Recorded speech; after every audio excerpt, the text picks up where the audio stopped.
Hello students, chapter 5 principles of inheritance and variation में हम लोग पढ़ रहे थे जेनेटिक डिसऑर्डर। जेनेटिक डिसऑर्डर में हम लोग डिस्कस कर रहे थे मेंडेलियन डिसऑर्डर को। मेंडेलियन डिसऑर्डर में हम लोग पढ़ चुके हैं हीमोफीलिया और कलर ब्लाइंडनेस। ये दो डिसऑर्डर हम लोग पढ़ चुके हैं। आज हम एक और डिसऑर्डर डिस्कस करेंगे और वो है थैलेसीमिया। थैलेसीमिया डिसीज को सबसे पहले पुले ने 1925 में बताया था और ये डिसीज जो है वो ऑटोसोम लिंक्ड रिसेसिव डिसीज है। ऑटोसोम लिंक्ड रिसेसिव डिसीज या ऑटोसोम लिंक्ड डिसऑर्डर क्या होते हैं? ऐसी डिसीजेस और ऐसे डिसऑर्डर जिनके जीन जो है वो कहाँ पर है? ऑटोसोम्स पर प्रेजेंट होते हैं। ऑटोसोम्स क्या होते हैं हम ऑलरेडी पढ़ चुके हैं कि हमारी बॉडी में टोटल नंबर ऑफ क्रोमोसोम होता है 46 या हम बोल सकते हैं 23 पेयर्स क्रोमोसोम होते हैं। 23 पेयर्स ऑफ क्रोमोसोम में से 22 पेयर जो रहते हैं वो होते हैं ऑटोसोम। इन ऑटोसोम्स पर बहुत सारे जीन्स होते हैं जो हमारी बॉडी की बहुत सारी मेटाबॉलिक एक्टिविटीज, सोमेटिक कैरेक्टर के लिए रिस्पॉन्सिबल होते हैं। और जो 23rd नंबर का पेयर होता है उसको हम बोलते हैं एलोसोम या जिसे हमने नाम दिया था सेक्स क्रोमोसोम का। तो हमने जो हीमोफीलिया और कलर ब्लाइंडनेस डिसीज पढ़ी थी, ये दोनों ही डिसीजेस कैसी थी? सेक्स लिंक्ड रिसेसिव डिसऑर्डर थे। पर ये जो थैलेसीमिया है ये कैसा है? ऑटोसोम लिंक्ड रिसेसिव डिसऑर्डर है। इसके जो जीन है वो कहाँ पर है? ऑटोसोम्स पर प्रेजेंट होते हैं। यहाँ पर ये जो ऑटोसोम्स रहते हैं उसमें इसके जीन प्रेजेंट होते हैं और इसे रिसेसिव डिसीज कहा गया है। रिसेसिव डिसीज क्या थे? हम ये भी पढ़ चुके हैं, हमने पढ़ा था autosomal recessive inheritance, autosomal dominant inheritance पढ़ा था। तब हमने डिस्कस किया था इसे कि रिसेसिव डिसीज इसे क्यों कहा गया है। रिसेसिव डिसीज हम इसे इसलिए बोलते हैं कि ये डिसीज जो है वो होमोजाइगस कंडीशन में किसी इंडिविजुअल में एक्सप्रेस होती है, हेटेरोजाइगस कंडीशन में एक्सप्रेस नहीं होती है। होमोजाइगस कंडीशन क्या होती है? जब किसी इंडिविजुअल में दोनों ही क्रोमोसोम पर अगर इसका जीन प्रेजेंट होता है तभी ये डिसीज जो होगी वो कॉज होगी, ये डिसऑर्डर जो होगा वो एक्सप्रेस होगा, अदरवाइज नहीं होता है। तो ये डिसीज जो है वो कैसी है? ऑटोसोम लिंक्ड रिसेसिव डिसीज या डिसऑर्डर है। इसके बाद हम देखेंगे कि इस डिसीज में होता क्या है या ये डिसीज कैसे कॉज होती है। हमारी बॉडी में एक पिगमेंट प्रेजेंट होता है, हीमोग्लोबिन। आपको मालूम है कि हमारे ब्लड में हीमोग्लोबिन होता है। हमने जब सिकल सेल एनीमिया पढ़ा था तभी भी हमने डिस्कस किया था कि हमारा जो हीमोग्लोबिन होता है, हीमोग्लोबिन में एक प्रोटीनस पार्ट होता है जिसे हम बोलते हैं ग्लोबिन। ग्लोबिन प्रोटीन होता है किसमें? हीमोग्लोबिन में। तो ये जो ग्लोबिन पार्ट है, ये ग्लोबिन पार्ट 4 पॉलीपेप्टाइड चेन से मिलकर के बनता है और इन 4 पॉलीपेप्टाइड चेन में से 2 चेन को हम बोलते हैं अल्फा पेप्टाइड चेन और 2 चेन को कहा जाता है बीटा पेप्टाइड चेन। हमारी बॉडी में अल्फा और बीटा पेप्टाइड चेन या हम बोल सकते हैं कि ग्लोबिन प्रोटीन का या ग्लोबिन चेन्स का फॉर्मेशन करने वाला जो जीन है, यानी कि इसके फॉर्मेशन को जो जीन कंट्रोल करता है, उस जीन में अगर डिलीशन हो जाता है या म्यूटेशन होता है तो डिलीशन या म्यूटेशन होने की वजह से ही ये डिफेक्ट जो होता है वो कॉज होता है। कौन सा डिफेक्ट? थैलेसीमिया डिफेक्ट जो होगा वो कॉज होगा। नेक्स्ट हम देखते हैं imbalance synthesis of globin chains of haemoglobin causes anaemia. होता क्या है कि यहाँ पर इस डिसऑर्डर की वजह से जो ग्लोबिन चेन होती है उनका बैलेंस नहीं हो पाता, उनका सिंथेसिस जो है वो प्रॉपर तरीके से नहीं होता है। इम्बैलेंस सिंथेसिस की वजह से क्या होगा? हीमोग्लोबिन का फॉर्मेशन नहीं हो पा रहा, तो इससे क्या होगा? एनीमिया कॉज होता है और it is a quantitative disorder. इसे क्वांटिटेटिव डिसऑर्डर क्यों कहा गया है? होता क्या है कि हमारी बॉडी के अंदर ये जो ग्लोबिन बनता है, प्रोटीन पार्ट है ग्लोबिन, आपको मालूम है 4 पेप्टाइड चेन होती है। इन पेप्टाइड चेन में एमिनो एसिड का नंबर जो होता है वो कम होता है। जब हमने सिकल सेल एनीमिया पढ़ा था तब हमने वहां पर बात की थी नॉर्मल हीमोग्लोबिन में क्या होता है, एक पर्टिकुलर सीक्वेंस में हमारे एमिनो एसिड्स जो हैं वो एक दूसरे के साथ में जुड़ करके प्रोटीन चेन का फॉर्मेशन करते हैं, पेप्टाइड चेन का फॉर्मेशन करते हैं। पर जब सिकल सेल एनीमिया डिसीज होती है तब हमने देखा था कि ये डिसीज क्यों हो रही थी, क्योंकि म्यूटेशन की वजह से जो 6 नंबर का ग्लूटामिक एसिड एक एमिनो एसिड था, वो ग्लूटामिक एसिड रिप्लेस हो गया था किससे? वेलाइन एमिनो एसिड से। मीन्स 6 नंबर का जो एमिनो एसिड था, कौन सा था? ग्लूटामिक एसिड था। उसकी जगह कौन आ गया था? वेलाइन एमिनो एसिड आ गया था, जिसकी वजह से जो आरबीसीज थी उनका शेप कैसा हो गया था? सिकल टाइप का हो गया था। और इसीलिए वो क्या था? Sickle cell anaemia. मतलब वहां पर क्या था कि जो प्रोटीन की चेन थी उसकी क्वालिटी में प्रॉब्लम आ रहा था, क्वालिटी में डिफरेंस आ रहा था। इसीलिए जो सिकल सेल एनीमिया डिसऑर्डर होता है वो क्वालिटेटिव डिसऑर्डर होता है। लेकिन यहाँ पर हम थैलेसीमिया की बात कर रहे हैं, तो थैलेसीमिया जो है वो कौन सा डिसऑर्डर है? क्वांटिटेटिव डिसऑर्डर है। इसे क्वांटिटेटिव डिसऑर्डर क्यों कहा गया है? क्योंकि इसमें जो ग्लोबिन प्रोटीन होता है उसका सिंथेसिस कम होता है। सपोज कीजिए कि हमारी हीमोग्लोबिन चेन में मान लीजिए यहाँ पर 100 एमिनो एसिड्स मिलकर के क्या कर रहे हैं? ये एक दूसरे से कनेक्ट होकर के प्रोटीन चेन को बना रहे हैं। पर जिनमें थैलेसीमिया होगा वहाँ पर 100 की जगह हो सकता है 90 एमिनो एसिड्स मिलकर के उस चेन को बना रहे हो, 86 एमिनो एसिड्स मिलकर के उस चेन को बना रहे हो, क्योंकि वहाँ पर क्वांटिटी जो है उसमें डिफेक्ट आ रहा है, उसमें प्रॉब्लम आ रही है। इसीलिए इस डिसऑर्डर को कौन सा डिसऑर्डर बोला गया है? Quantitative disorder. जो सिकल सेल एनीमिया था वो क्वालिटेटिव डिसऑर्डर था, और ये डिसऑर्डर जो है वो कैसा है? क्वांटिटेटिव डिसऑर्डर है।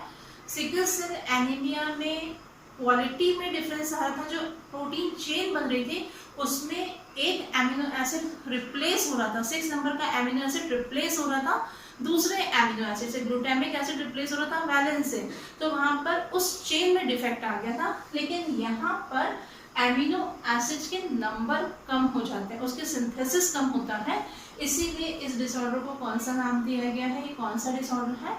क्वांटिटेटिव डिसऑर्डर बोला जाता है। It appear in children of 2 unaffected carrier और heterozygous parent। जो पेरेंट हेट्रोजाइगस होते हैं या हम जिनको बोल सकते हैं कि वो कैसे हैं? अनअफेक्टेड कैरियर है। कैरियर है, कैरियर मीन्स जो डिसीज को नेक्स्ट जनरेशन में ट्रांसमिट करते हैं पर उनमें वो डिसीज एक्सप्रेस नहीं होती है, उसे हम क्या बोलते हैं? कैरियर बोलते हैं। और ये कैरियर कैसे है? अनअफेक्टेड है, मीन्स उनमें ये डिसीज के सिम्टम्स कॉज नहीं हो रहे हैं। उनसे बनने वाले जो चिल्ड्रन होंगे वो कैसे होंगे? वो हो सकते हैं थैलेसेमिया से अफेक्टेड, उनमें ये डिसीज हो सकती है। अब इस पॉइंट को समझ लेते हैं। It appear in children of 2 unaffected carrier heterozygous parent. क्योंकि ये ऑटोसोमल रिसेसिव डिसऑर्डर है तो हम इसे ए से डिनोट कर देते हैं, और ये थैलेसीमिया का जो जीन है रिसेसिव जीन, इसको हम क्या करते हैं? टी से डिनोट कर देते हैं। यहाँ पर टी, ये हमने 2 पेरेंट्स लिए, फादर या मेल पेरेंट हम बोल सकते हैं, और ये मदर या फीमेल इंडिविजुअल बोल सकते हैं।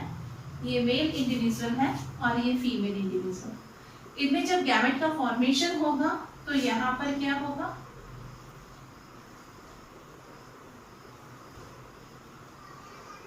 इस तरह से गैमेट का फॉर्मेशन होगा। ये क्या बनेंगे? गैमेट्स बनेंगे। और जब इस गैमेट का फ्यूजन, मेल के इस गैमेट का फ्यूजन फीमेल के इस गैमेट से होगा, तो यहाँ पर दोनों क्रोमोसोम पर देखिए ये जीन आया है स्मॉल टी मींस थैलेसीमिया का जो कि जीन कैसा रिसेसिव जीन है, इसीलिए हमने यहाँ पर स्मॉल टी लिखा है। तो यहाँ पर हम क्या देखेंगे? यहाँ पर हम देखेंगे कि यहाँ पर ये जो दोनों क्रोमोसोम है, दोनों क्रोमोसोम पर ये जीन प्रेजेंट है। क्योंकि ये कौन सी डिसीज है? ऑटोसोम लिंक्ड रिसेसिव डिसऑर्डर है। रिसेसिव डिसऑर्डर कब एक्सप्रेस होगा? जब किसी भी इंडिविजुअल में दोनों ऑटोसोम्स पर इसका जीन प्रेजेंट होगा, तभी वो इंडिविजुअल जो होगा वो अफेक्टेड होगा, अदरवाइज वो कैरियर होगा। तो यहाँ पर ये जो इंडिविजुअल बनेगा ये कैसा होगा? इसमें थैलेसीमिया डिसीज होगी। अगर इसका क्रॉस इसके साथ में होता है तो यहाँ पर हम देखेंगे क्या होगा? एक क्रोमोसोम पर इसका जीन प्रेजेंट है, एक क्रोमोसोम पर इसका जीन प्रेजेंट नहीं है, तो ये क्या होगा? ये कैरियर होंगे। अब देखते हैं हम मेल के इस गैमेट का फ्यूजन इस गैमेट के साथ में कराते हैं, तो यहाँ पर एक क्रोमोसोम पर इसका जीन होगा, ये भी कैसे होंगे? ये कैरियर होंगे।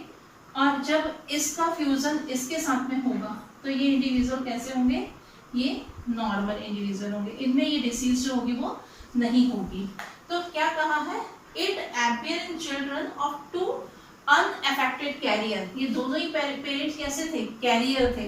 देखिए यहाँ पर कैरियर क्यों कहा है, क्योंकि इनके एक क्रोमोसोम पर इसका जीन प्रेजेंट है, यहाँ पर भी दोनों में से केवल एक क्रोमोसोम पर इसका जीन प्रेजेंट है, इसीलिए इसे क्या बोला गया है, कैरियर बोला गया है। पेरेंट्स जो है वो कैसे हैं, अनअफेक्टेड कैरियर है, मींस इनमें ये डिसीज एक्सप्रेस नहीं हो रही है। कौन सी कंडीशन है, कहा गया हेट्रोजाइगस पेरेंट्स। क्या कहा गया, पेरेंट्स कैसे, हेट्रोजाइगस पेरेंट्स। क्यों कहा है इनको हेट्रोजाइगस, क्योंकि इनसे जो गैमेट का फॉर्मेशन हो रहा है वो डिफरेंट टाइप के गैमेट्स का फॉर्मेशन हो रहा है। सेम टाइप के गैमेट का जब फॉर्मेशन होता है तब हम उसे बोलते हैं होमोजाइगस। क्योंकि यहाँ पर डिफरेंट टाइप के गैमेट्स का फॉर्मेशन हो रहा है, 50% गैमेट ऐसे बन रहे हैं जिनमें कि इस डिसीज का जीन है और 50% गैमेट ऐसे जिनमें कि इस डिसीज का जीन नहीं है। तो ऐसी कंडीशन को हम क्या बोलते हैं, हेट्रोजाइगस कंडीशन बोलते हैं। तो ये डिसीज किन के बच्चों में होती है, टू अनअफेक्टेड कैरियर, ये दोनों ही अनअफेक्टेड कैरियर थे और इनके जो चिल्ड्रन हैं उनमें चांसेस रहते हैं कि ये डिसीज कॉज हो। अब हम देखते हैं types of thalassaemia. Thalassaemia 2 type का होता है, एक होता है अल्फा थैलेसीमिया और एक होता है बीटा थैलेसीमिया। नाम से हमको मालूम चल रहा है अल्फा थैलेसीमिया में क्या होगा, हमारी जो अल्फा ग्लोबिन प्रोटीन चेन होती है उसका सिंथेसिस जो होता है वो डिक्रीज हो जाता है। तो क्या है, formation of alpha globin chain affected. और सेकेंड टाइप है बीटा थैलेसीमिया। बीटा थैलेसीमिया नाम से पता चल रहा है कि इसमें क्या होगा, जो बीटा ग्लोबिन चेन जो होती है उसका सिंथेसिस जो होता है वो डिक्रीज हो जाता है। तो फॉर्मेशन होता है, formation of beta globin chain affected, जो बीटा ग्लोबिन चेन होती है वो अफेक्टेड होती है और इसमें अल्फा पेप्टाइड चेन या अल्फा ग्लोबिन चेन जो होती है वो अफेक्टेड होती है। अब हम देखते हैं थैलेसीमिया का फर्स्ट टाइप, अल्फा थैलेसीमिया।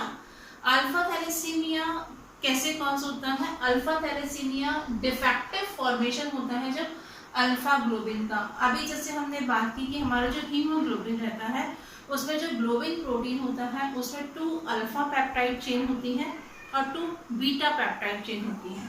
तो अल्फा थैलेसीमिया कैसे कॉज हो रहा है, जब डिफेक्टिव फॉर्मेशन हो रहा है, किसका, defective formation of alpha globin.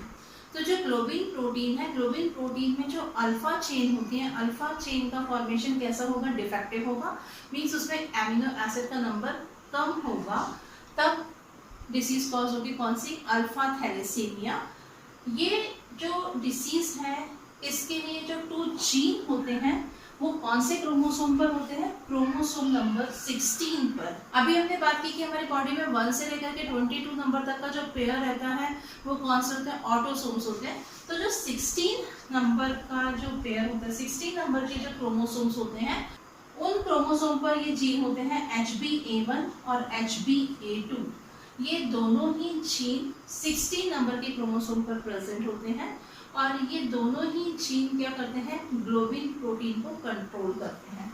तो यहाँ पर हम देख सकते हैं, मान लीजिए ये क्रोमोसोम है, ये क्रोमोसोम रहता है और इस क्रोमोसोम में यहाँ पर ये 2 जीन प्रेजेंट हैं, ये 2 जीन हैं, कौन कौन से हैं, एक HbA1 है और एक क्या है, HbA2 है। इसी तरह जो होमोजाइगस इसका पेयर होगा उस पर भी इसका जीन प्रेजेंट होगा। ये क्या कर रहे हैं, ये हीमोग्लोबिन में ग्लोबिन के फॉर्मेशन को कंट्रोल कर रहे हैं, कौन से ग्लोबिन को, अल्फा पेप्टाइड चेन को कंट्रोल कर रहे हैं। अब किसी भी कारण से जब इन जीन में म्यूटेशन होता है या इनका डिलीशन हो जाता है तो कौन सी डिसीज कॉज होगी, अल्फा थैलेसीमिया डिसीज जो है वो कॉज होगी। It occurs due to mutation और deletion of 1 or more of the 4 allele of the gene. यहाँ पर ये जो जीन दिए हुए हैं, 2 जीन हैं, इनके एलील कितने होंगे, 4 एलील होंगे।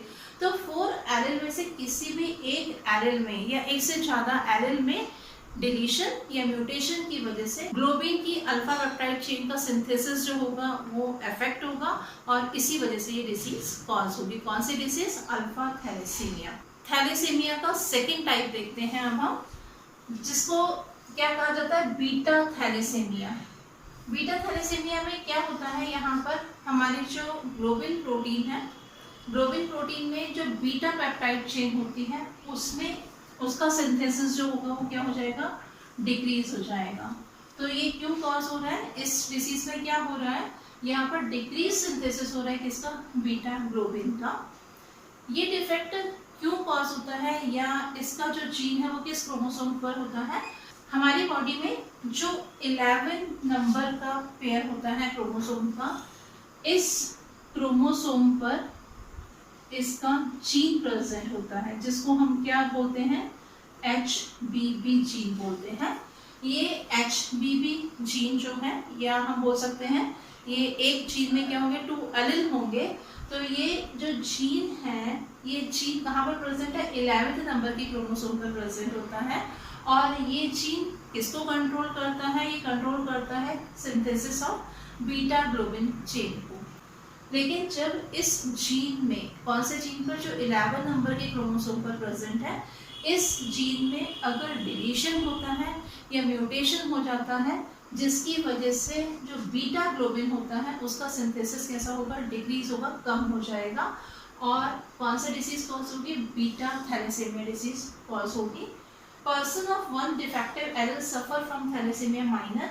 अगर किसी पर्सन में अगर सिंगल एलील भी डिफेक्टिव होगा, उसमें भी थैलेसीमिया होगा, और वो कौन सा थैलेसीमिया होगा, माइनर थैलेसीमिया होता है।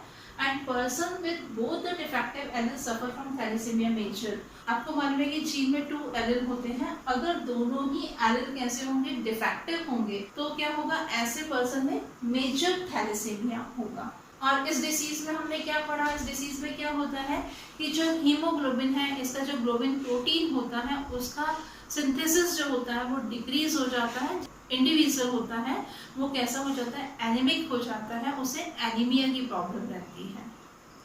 थैलेसीमिया के बाद में अब हम देखते हैं नेक्स्ट मेंडेलियन डिसऑर्डर, और वो है हमारा phenylketonuria. Phenylketonuria inborn metabolic disorder होता है, और इसका इनहेरिटेंस होता है as a autosomal recessive trait. Autosomal recessive trait की तरह ही ये एक जनरेशन से दूसरी जनरेशन में ट्रांसमिट होता है। और ये कैसा डिसऑर्डर है, मेटाबॉलिज्म में एरर होता है, किस डिसीज में, फिनाइलकीटोन्यूरिया में। अभी कौन सा एरर होता है, इस डिसीज में क्या होता है कि जो इंडिविजुअल होता है जिसमें फिनाइलकीटोन्यूरिया डिसऑर्डर है या डिसीज है, इस इंडिविजुअल में एक एंजाइम जिसे हम बोलते हैं फिनाइल एलेनिन हाइड्रोक्सिलेज। तो फिनाइल एलेनिन हाइड्रोक्सिलेज एंजाइम जो है, इसका क्या काम होता है, ये हमारी बॉडी में जो फिनाइल एलेनिन होता है, फिनाइल एलेनिन एक तरह का एमिनो एसिड है, और इस एमिनो एसिड को ये कन्वर्ट करता है किसमें, पैरोसिन के अंदर। कौन, फिनाइल एलेनिन हाइड्रोक्सिलेज। कहाँ पर कन्वर्ट करता है, लिवर के अंदर। तो हम क्या बोल सकते हैं कि जो फिनाइल एलेनिन हाइड्रोक्सिलेज एंजाइम जो होता है, ये हमारी बॉडी में एक एमिनो एसिड रहता है फिनाइल एलेनिन, इसको कन्वर्ट करता है किसमें, टायरोसिन में। किस जगह पर, लिवर में। पर जो इंडिविजुअल जिनमें फिनाइलकीटोन्यूरिया होता है, उनमें इस एंजाइम का फॉर्मेशन नहीं हो पाता है, तो इसे लिखा है in this individual lakhs an enzyme called phenylalanine hydroxylase which is needed to break down an essential amino acid phenylalanine into tyrosine in liver। जो phenylalanine hydroxylase एंजाइम है, इसकी लैकिंग होती है, इस एंजाइम की लैकिंग होती है इन इंडिविजुअल्स में। और ये एंजाइम क्यों जरूरी था, ये एंजाइम इसलिए जरूरी था क्योंकि ये हमारी बॉडी में फिनाइल एलेनिन एमिनो एसिड है, उसको टायरोसिन में कन्वर्ट करने के लिए जरूरी रहता है। अब क्या होता है कि जब फिनाइल एलेनिन हाइड्रोक्सिलेज एंजाइम नहीं होता है, नहीं बनता है, तो क्या होगा, फिनाइल एलेनिन बॉडी के अंदर, उस इंडिविजुअल की बॉडी के अंदर एक्यूमुलेट होना शुरू हो जाता है, उसके अंदर इकट्ठा होना शुरू हो जाएगा, और वो कन्वर्ट हो जाता है किसमें, फिनाइल पायरुविक एसिड में या कुछ दूसरे डेरिवेटिव्स में। तो ये जो फिनाइल पायरुविक एसिड है, ये जिसके डेरिवेटिव्स हैं वो ब्रेन में एक्यूमुलेट होना शुरू हो जाते हैं, जिससे कॉज होते हैं मेंटल डिसऑर्डर और मेंटल रिटार्डेशन। और इस डिसीज का जो जीन होता है ये एसोसिएटेड होता है हमारे 12th नंबर के क्रोमोसोम पर। तो फिनाइलकीटोन्यूरिया में क्या होता है, फिनाइलकीटोन्यूरिया एक मेटाबॉलिक डिसऑर्डर है। इसका जो जीन है वो 12th नंबर के क्रोमोसोम पर एसोसिएटेड होता है। इस डिसऑर्डर में जो इंडिविजुअल रहते हैं उस इंडिविजुअल में फिनाइल एलेनिन हाइड्रोक्सीलेज एंजाइम जो रहता है वो नहीं बनता है। फिनाइल एलेनिन हाइड्रोक्सीलेज एंजाइम का काम क्या है, ये हमारी बॉडी में जो फिनाइल एलेनिन एमिनो एसिड होता है उसको कन्वर्ट करता है टायरोसिन में।